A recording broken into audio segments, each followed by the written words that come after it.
Hi friends, welcome to ஆறுக்கலை சமையல். ஆறுக்கலை சமையல் இன்றைக்கி என்ன பார்க்க போகிறோம்?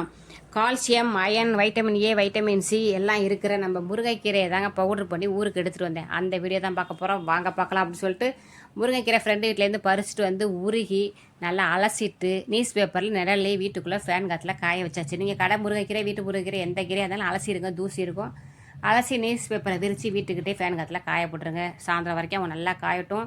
நைட்டு என்ன செய்கிறீங்க அப்படின்னா, கேஸ் ஆன் பண்ணி ஒரு வானலி வச்சு ஒரு கைப்பிடி வெள்ளை உளுந்து, காரத்துக்கு தகுந்த மாதிரி காஞ்ச மிளகா இவங்களை சேர்த்துட்டு எண்ணெய் ஊற்றாமல் வறுத்து எடுத்து வச்சுருங்க. அப்புறம் ஒரு கைப்பிடி கடலைப்பருப்பு, ஒரு கைப்பிடி துவரம்பருப்பு இவங்களையும் வறுத்து எடுத்து வச்சுருங்க.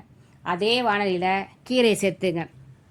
கீரையை சேர்த்துட்டு அடுப்பை சிம்மிலே வச்சுட்டு அந்த சூட்லேயே அப்படியே பிரட்டி விடுங்க. நல்லா மொறுன்னு உடையிற அளவுக்கு வரும்.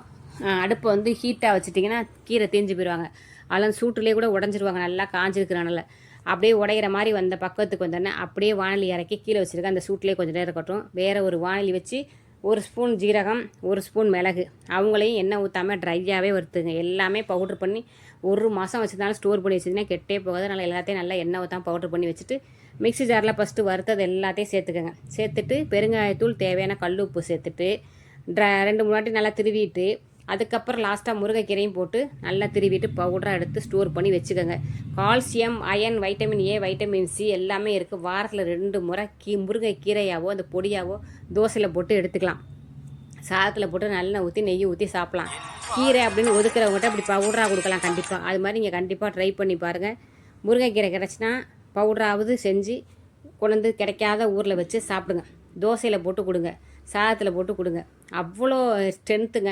முருங்கையை நட்டவன் வெறுங்கையோடு போவான்னு பழமொழியே சொல்லியிருக்காங்க. முருங்கை மரத்தில் இருக்கிற கீரையை பறித்து தின்னு தான் ஸ்ட்ராங்காக நடந்து போகலாம், குச்சே ஊண்ட வேண்டியதில்லை அப்படின்னு பழமொழியே இருக்குது. அதனால் முருங்கைக்கீரையில் அவ்வளோ சத்து இருக்குது. Vitamin A, vitamin C, calcium, iron சத்து எல்லாமே இருக்குது. அதனால் பிள்ளைங்களுக்கு கண்டிப்பாக சாதத்தில் போட்டு நெய் ஊற்றி கொடுத்தீங்கன்னா சாப்பிடுவாங்க.